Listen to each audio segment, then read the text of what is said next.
ሰላም እንዴት ናችሁ? የዚህ ዩቲዩብ ተከታታዮች ሳይኮሎጂ ቻፕተር 5 ላይ ደርሰናል። ይህን ዩቲዩብ ስትከታተሉ ላይክ፣ ሰብስክራይብ እና ሼር እያደረጋችሁ እንድትከታተሉ የጋበዝኩኝ። ቻፕተር 5 ስለ ሞቲቬሽን ኤንድ ኢሞሽን ነው የሚያወራው። እነሱን ዲስከስ እናደርጋለን። 5.1 ሞቲቬሽን፣ 5.1.1 ዴፊኒሽን ኤንድ ታይፕስ ኦፍ ሞቲቬሽን። ሞቲቬሽን ማለት አንድን ሰው አንድ ነገር እንዲሰራ የሚያደርግ ነገር ነው። ስለዚህ ከአንድ ቦታ ተነስቶ ሌላ ነገር እንዲያደርግ የሚያደርገው የሆነ ኃይል አለ ወይም የሆነ ምክንያት አለ። ስለዚህ ተነስቶ የሚሰራው ስራ ዳይሬክት ይደረጋል እና ደግሞ ቀጣይነት እንዲኖር ይደረጋል። ከዛም የሆነ የፊዚካል ወይም ደግሞ ውጫዊ አካላዊ የሆኑ ነገር ማግኘት የምንፈልገው እንዲሁም ደግሞ ስነልቦናዊ የሆነ ማሳካት የምንፈልገው ነገር እንድናሳካ ያደርገናል ማለት ነው። ሞቲቬሽን ከላቲን ወርድ ሙቨር ከሚለው ነው የመጣው። ይህም ቱ ሙቭ ማለት ነው። ስለዚህ ማንቀሳቀስ ማለት ነው። ስለዚህ ሞቲቬሽን ሰዎችን አንድ ነገር እንዲያደርጉ የሚያንቀሳቅሳቸው ማለት ነው። ለምሳሌ አንድ ሰው ቁጭ ብሎ ቴሌቪዥን እያየ ሊረባው ይችላል። ስለዚህ ከራባው ምን ያደርጋል? ይነሳና ኩሽና ይሄዳል፣ ማድ ቤት ይሄዳል። ከዛ ምግብ ይፈልጋል፣ ይበላል። የማይበቃው ከሆነ ደግሞ ተጨማሪ አብስሎ ይበላል። ስለዚህ ምን አለው? ኮዝ አለው። የፊዚካል ኒዱን ወይም ደግሞ ምግብ እንዲፈልግ ያደረገው ረሃብ ነው ማለት ነው። ያ ኮዙ ነው። ዳይሬክት ይደረጋል፣ ወደ ኩሽና ይሄዳል። ከዛ ደግሞ ምግብ እንዲያገኝ ያደርጋል። የሚያንሰው ከሆነ ደግሞ በተጨማሪ እንዲሰራ ያደርጋል። ስለዚህ ምንድነው ሞቲቬት ያደረገው ነገር መራቡ ነው ማለት ነው። ስለዚህ ሞቲቬሽን ማለት አንድ ነገር ለማድረግ ምክንያት የሚሆነን ነገር፣ የሚያንቀሳቅሰን ነገር ማለት ነው። ሞቲቬሽን ብዙ አይነቶች አሉ። ነገር ግን በሁለት ካታጎራይዝ እናደርጋቸዋለን። የመጀመሪያው ኢንትሪንሲክ ነው። ሁለተኛው ደግሞ ኤክስትሪንሲክ ሞቲቬሽን የሚባል ነው። ኢንትሪንሲክ ሞቲቬሽን የሚባለው ከውስጥ የሚመጣ ነው። ይህ ደግሞ ሰውየው አንድ ነገር ለማድረግ እንዲሄድ የሚያደርግ ነው። ከዛም ለራሳችን እንሸልመዋለን። ለምሳሌ ከላይ እንዳየነው ሰው ሲርበው ምግብ ለመፈለግ ይነሳል። ይሄ ሞቲቬት ያደረገው ነገር ምግብ መፈለጉ ነው፣ ውስጣዊ ነው ማለት ነው። ሁለተኛው ኤክስትሪንሲክ የሚባለው ነው። ኤክስትሪንሲክ ስሙ እንደሚያመለክተው ውጫዊ ማለት ነው። ስለዚህ ከውጭ ያለ አንድ ነገር ሰዎችን አንድ ነገር እንዲያደርጉ የሚያደርግ ነው። ለምሳሌ ህፃናትን ሲያጠኑ ገንዘብ የምንሰጣቸው ከሆነ ገንዘብ ወይ ሳንቲም ስንሰጣቸው የሚያጠኑ ከሆነ ውጫዊ ወይም ኤክስትሪንሲክ ሞቲቬሽን ይባላል። ወይ ደግሞ ሰራተኞች እንዲሰሩ ማትጊያ፣ ማበረታቻ፣ ቦነስ የምንሰጣቸው ከሆነ ውጫዊ ሞቲቬሽን ነው ማለት ነው። 5.1.2 አፕሮችስ ቱ ሞቲቬሽን ኦር ቲዮሪስ ኦፍ ሞቲቬሽን። የሞቲቬሽን ሶርስ ብዙ ነው። እነዚህን ሶርሶች ኤክስፕሌን የሚያደርጉ የሚያብራሩ ቲዮሪዎች አሉ። ኢንስቲንክት፣ ድራይቭ ሪዳክሽን፣ አሮዛል፣ ኢንሴንቲቭ፣ ኮግኒቲቭ፣ ሂውማኒስቲክ በመባል ይታወቃሉ። የምንጀምረው ኢንስቲንክት አፕሮች ቱ ሞቲቬሽን ከሚባለው ነው። ኢንስቲንክት አፕሮች ቱ ሞቲቬሽን የሚለው ሰዎችና እንስሳቶች ተፈጥሯዊ፣ ውስጣዊ፣ ባዮሎጂካዊ የሆነ ኃይል አለ እንዲንቀሳቀሱ አንድ ነገር እንዲያደርጉ የሚያደርጉ የሚል ነው። ለምሳሌ እንስሳቶች ከአንድ ቦታ ወደ ሌላ ቦታ በሚንቀሳቀሱ ጊዜ ወይም ቤታቸውን በሚሰሩ ጊዜ ወይ ደግሞ ቢራቡ እንዲበሉ የሚያደርጋቸው ወይ አካባቢያቸው እንዲጠብቁ የሚያደርጋቸው ውስጣዊ ወይም ደግሞ ባዮሎጂካል ጉዳይ አለ። ይህ አፕሮች ሰዎችም ምናልባት በዚህ አይነት ህግ ይመራሉ ብሎ የሚያስብ ነው። እንደ ኢንስቲንክት ቲዮሪ ከሆነ የሰዎች ውስጣዊ ኢንስቲንክት ወይም ደግሞ ተፈጥሯዊ የሆኑ ፍላጎቶች አሉ። ለምሳሌ ልጅ መውለድ ቢፈልጉ ሴክስ ማድረግ አለባቸው። ስለዚህ ይህንን የሚያደርጉት ውስጣዊ የሆነ የሪፕሮዳክሽን ኢኔት ኢንተረስት ስላለ ነው ማለት ነው። ወይም ድንበርተኛ ወይም ድንበር ጠባቂ የመሆን ደግሞ ከምን ጋር የመጣ ነው? ከአግሬሲቭነስ ጋር። ስለዚህ ድንበር መጠበቅ አግሬሲቭ መሆንን ይፈልጋል። ያ ያለው በተፈጥሮ ነው ማለት ነው። ሳይኮሎጂስቶች በርካታ ሊስቶችን አውጥተዋል የሰዎች ኢንስቲንክት የሆኑ ተፈጥሮዎች። ለምሳሌ ኪዩሪዮሲቲ፣ ሰዎች የማወቅ ፍላጎት አላቸው በተፈጥሮ። ስለዚህ ትምህርት ሊማሩ ይችላሉ፣ ሊያነቡ ይችላሉ ማለት ነው። ፍላይት፣ የመሸሽ። ፑግናሲቲ ደግሞ አግሬሲቭነስ ወይም ቁጡነት። አኩዚሽን፣ ንብረት የማፍራት።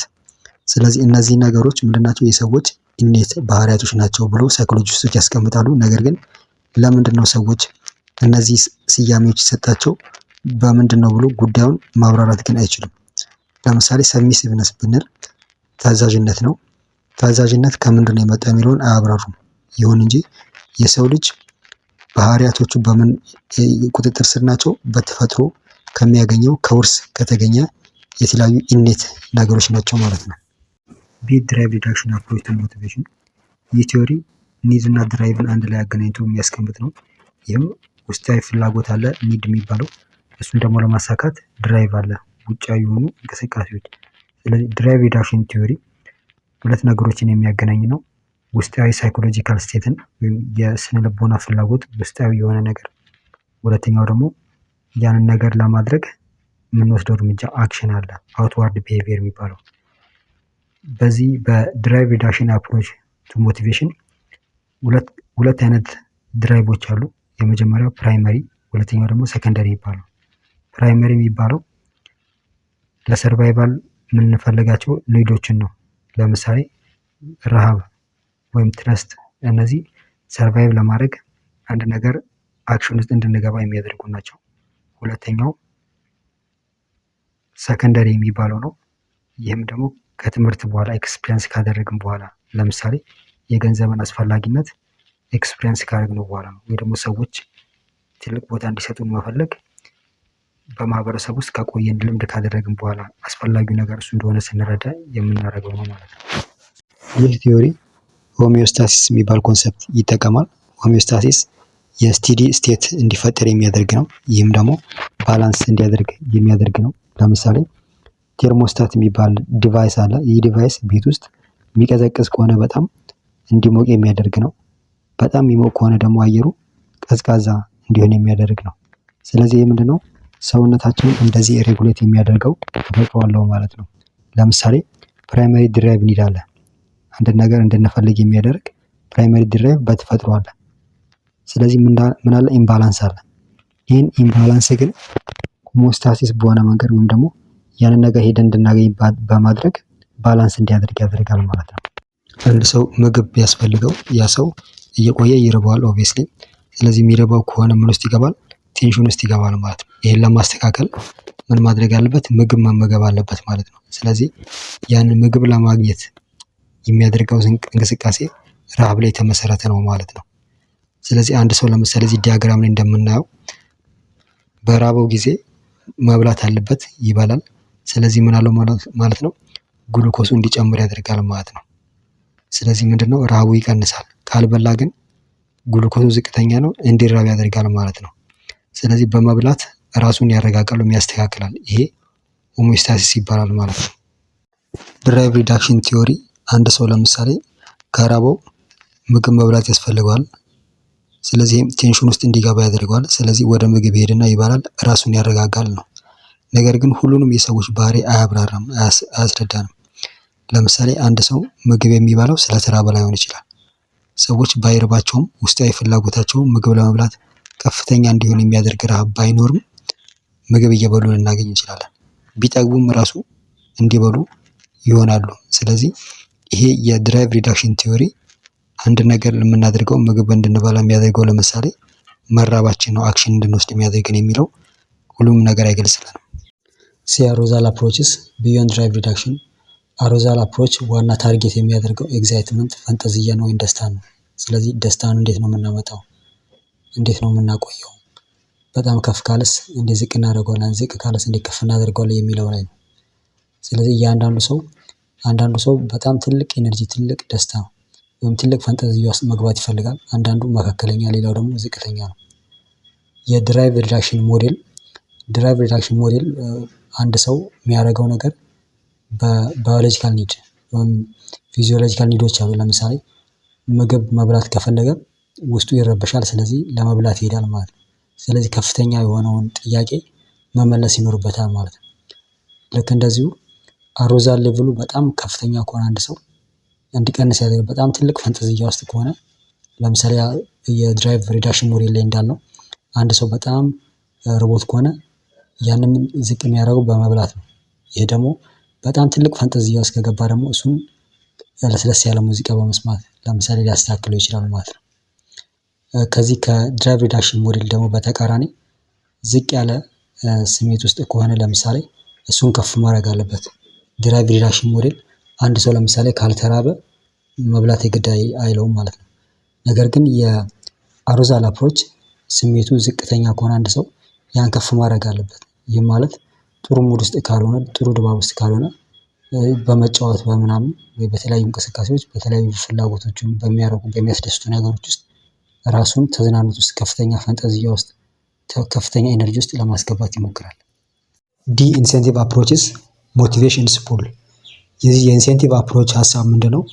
አንድ ሰው የሚያደርገውን ነገር እንዲያደርግ ዋናው ነገር ከውስጥ ሳይሆን ከውጭ የሚመጣ ነው።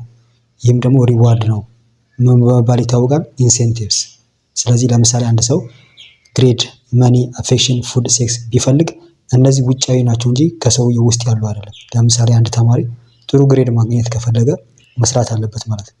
ግሬድ ውጫዊ ነው ማለት ነው። መኒን ብትመለከቱት አንድ ሰው ገንዘብ ለማግኘት መስራት አለበት። ስለዚህ ገንዘቡ ከውጭ ነው ያለው ማለት ነው። ይህ የኢንሴንቲቭ አፕሮች ስለዚህ ምንድነው? ፑል ፋክተር ላይ የተመሰረተ ነው። የድራይቭ ኢንዳክሽን ቲዮሪ ፑሽ ፋክተር ላይ ነው። ከውስጥ ሆኖ ወደ ውጭ አንድ ነገር እንዲያደርግ የሚያንቀሳቅስ ነው። ነገር ግን ኢንሴንቲቭ አፕሮች ከውጭ ሆኖ ያን ነገር እንዲያደርግ የሚጠራ ወይም አትራክት የሚያደርግ ወይ ደግሞ ፑል የሚያደርግ ነው ማለት ነው። ለምሳሌ አንድ ሰው ቢርበው ለመብላት ቢሄድ ከውስጥ ነው ወደ ውጭ ያን ነገር እንዲያደርግ የገፋፋው። ነገር ግን ቆንጆ ምግብ ወይም ደግሞ ጥሩ መዓዛ ያለው ምግብ ሰውየው ቢያሸት ወደዛ ምንድን እየተደረገ ነው? እየተጠራ ነው ማለት ነው። ከውጭ ነው የጠራው። ስለዚህ እነዚህ ሁለቱ የሚጣረሱ አይደሉም። ሁለቱም ሊያንቀሳቅሱት ይችላሉ። እርስ በርሳቸው የተያያዙ ናቸው ማለት ነው። ኢ ኮግኒቲቭ አፕሮች ዘ ቶት ቢሃይንድ ዘ ሞቲቬሽን። የኮግኒቲቭ አፕሮች አንድ ነገር ለማድረግ የሚያንቀሳቅሰን ሞቲቬት የሚያደርገን ሀሳቡ፣ እምነቱ፣ ኤክስፔክቴሽን እና ጎል ወይም ደግሞ አላማው ነው እንጂ ሌላ ነገር አይደለም ይላል። ለምሳሌ አንድ ሰው ፈተና ካለበት በጣም የሚያጠናው በፈተናው ጥሩ ውጤት ባመጣ ግሬድ ይሻሻላል ብሎ ስለሚያስብ ነው ወይ ስለሚያምን ነው ማለት ነው። ኮግኒቲቭ ቲዮሪ በኢንትሪንሲክ እና ኤክስትሪንሲክ ሞቲቬሽን መካከል ያለውን ዲፈረንስ ያሳያል።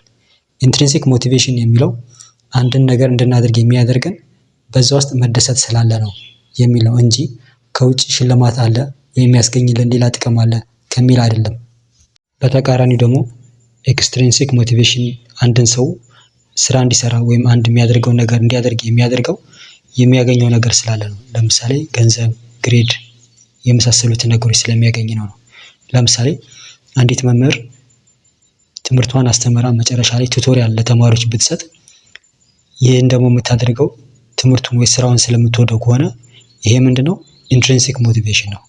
ነገር ግን ያን ነገር በማስተማሯ የምታገኘው ጥቅም ካለ ይሄ ምንድነው? ኤክስትሪንሲክ ሞቲቬሽን ነው ማለት ነው። ለምሳሌ አንድ ተማሪ ትምህርቱን ወዶት በጣም የሚያጠና ከሆነ ግሬዱ ምንም ይሁን ምን ይሄ ኢንትሪንሲክ ሞቲቬሽን ነው።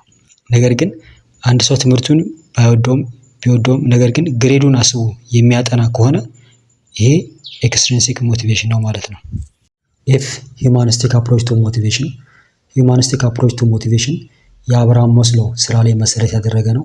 አብርሃም መስሎ የመጀመሪያዎቹ ሂውማኒስቲክ ሳይኮሎጂስቶች ውስጥ የሚመደብ ነው። ይህ ሰው እንግዲህ የመጀመሪያዎቹን ዶሚናንት ቲዎሪዎች ዋና ዋና ቲዎሪዎችን የማይቀበል ነው። እንዲሁም ደግሞ ቢሄቪየሪዝምንም የማይቀበል ነው። ይልቁንስ መሰረታዊ የሰዎች ሂደት አለ። አንድ ነገር እንዲያደርጉ የሚያደርጋቸው ሰዋዊ ፖዚቲቭ በሆነ መንገድ የሰዎችን ባህሪ አይቶ ሞቲቬት የሚያደርጋቸው ነገር ምንድን ነው የሚለውን በዛ መሰረት ነው ይህንን የሂውማኒስቲክ አፕሮች ቱ ሞቲቬሽን ዲቨሎፕ ያደረገው። እሱን እንመለከታለን። ስለዚህ በማስሎ ቲዮሪ መሰረት ማንም ሰው የሚሰራው ወይ የሚያደርገው በዋናነት በደረጃ በተቀመጡ ፍላጎቶች ነው። ፍላጎቶች ደረጃ አላቸው። የመጀመሪያ ደረጃ፣ ሁለተኛ፣ ሶስተኛ፣ አራተኛ እስከ አምስተኛ ከፋፍሎ ነው ያስቀመጠው። ስለዚህ የመጀመሪያው ደረጃ ፍላጎት ሳይሟላ ወደሚቀጥለው አንሄድም። ቢያንስ በከፊልም ቢሆን መሟላት አለበት ነው። ስለዚህ ማስሎ 5 ደረጃዎችን አስቀምጧል። አንዱ ሲሟላ ወደ ሌላው የምንሄድበትን። የመጀመሪያው ደረጃ ላይ የምናገኘው ፊዚዮሎጂካል ኒድ የሚባለው ነው። ፊዚዮሎጂካል ኒድ የሚባለው አንድ ሰው ለመኖር ምን ያስፈልገዋል የሚለው ነው። ይህም ደግሞ ውሃ፣ አየር፣ መጠጥ፣ ልብስ፣ መጠለያ፣ ሙቀት፣ ሴክስ፣ ስሊፕ የመሳሰሉት እነዚህ ምንድን ናቸው? ፊዚዮሎጂካል ኒድ የሚባሉት ናቸው። ማንም ሰው ቢሆን እነዚህን ፍላጎቶች ሳያሟላ ወደሚቀጥለው አይሄድም። የሚቀጥለው ላይ ደግሞ የምናገኘው ሴፍቲ ኒድስ ነው። ሴፍቲ ኒድ። ስለዚህ አንድ ሰው ምግብ ካገኘ፣ መጠጥ ካገኘ፣ ልብስ ካገኘ በኋላ ወደ ምን ይሄዳል? ወደ ፕሮቴክሽን። ከየትኛውም አይነት ችግር ራሱን ፕሮቴክት ማድረግ ይፈልጋል። ሴኩሪቲ ይፈልጋል፣ ኦርደር ይፈልጋል፣ ሎው፣ ስታቢሊቲ፣ ፍሪደም የመሳሰሉትን ነገር ይፈልጋል ማለት ነው። ይሄንን ካገኘ በኋላ ደግሞ ወደ 3ኛው ደረጃ ሲሄድ ላቭ ኤንድ ቢሎንጊንግነስ ኒድስ የሚባሉት ናቸው። እነዚህ ደግሞ ምንድን ናቸው? ሰው በማህበረሰብ ውስጥ ተቀባይነት፣ ተወዳጅነት፣ ተከባሪነትን ይፈልጋል። ለምሳሌ ጓደኞቹ መሃል፣ ቤተሰቡ መሃል፣ በሚሰራበት መሃል ተቀባይነት ያገኘ የተከበረ ሰው፣ የተወደደ ሰው እንዲሆን ይፈልጋል። ስለዚህ ይሄ ደግሞ ሁለቱን ካሟላ በኋላ የሚመጣ ነው ማለት ነው። አራተኛው ስቲም ኒድስ ነው። ስቲም ኒድስ ማለት ተፈላጊነትን፣ ተከባሪነትን ማግኘት መፈለግ ነው። ይህም በሁለት ይከፈላል። የመጀመሪያው ስቲም ፎር ዋን ሰልፍ። ይህም ምንድነው? አንድ ሰው ራሱን ተቀብሎት እኔ ትልቅ ነኝ፣ እኔ መልካም ነኝ፣ እኔ የተከበርኩ ነኝ ብሎ ራሱን የተቀበለ ሰው መሆን ነው። ሌላኛው ደግሞ ዲዛይር ፎር ሬፑቴሽን ኦር ሪስፔክት ፍሮም አደርስ ነው። ሌሎች ሰዎች ደግሞ ይህንን ሰው የተከበረ እንደሆነ፣ መልካም ሰው እንደሆነ፣ ጥሩ ሰው እንደሆነ፣ ታላቅ ሰው እንደሆነ እንዲቀበሉት የሚያደርግ ነው፣ የሚፈልግ ነው ማለት ነው። የመጨረሻው ሰልፍ አክቹዋላይዜሽን ኒድስ። ሰልፍ አክቹዋላይዜሽን ኒድስ የሚባለው ደግሞ ሰውየው በሚኖርበት ዘመን እዚህ ቦታ ደርሳለሁ፣ ይህንን እሆናለሁ፣ ይህን አድርጋለሁ የሚለውን ሁሉ አድርጎ መገኘትን ነው። ለምሳሌ በህይወት ዘመኔ ጠቅላይ ሚኒስትር እሆናለሁ ካለ በሂደት እነዚህን ሁሉ ካሟላ በኋላ ትልቁ ደረጃ የሱ ምንድነው? ሰልፍ አክቹዋላይዜሽን ኒድ ጠቅላይ ሚኒስትር መሆን ነው ማለት ነው። የእነዚህ ኒዶች በቅደም ተከተል በደረጃቸው በሚቀጥለው ግራፍ ማየት እንችላለን።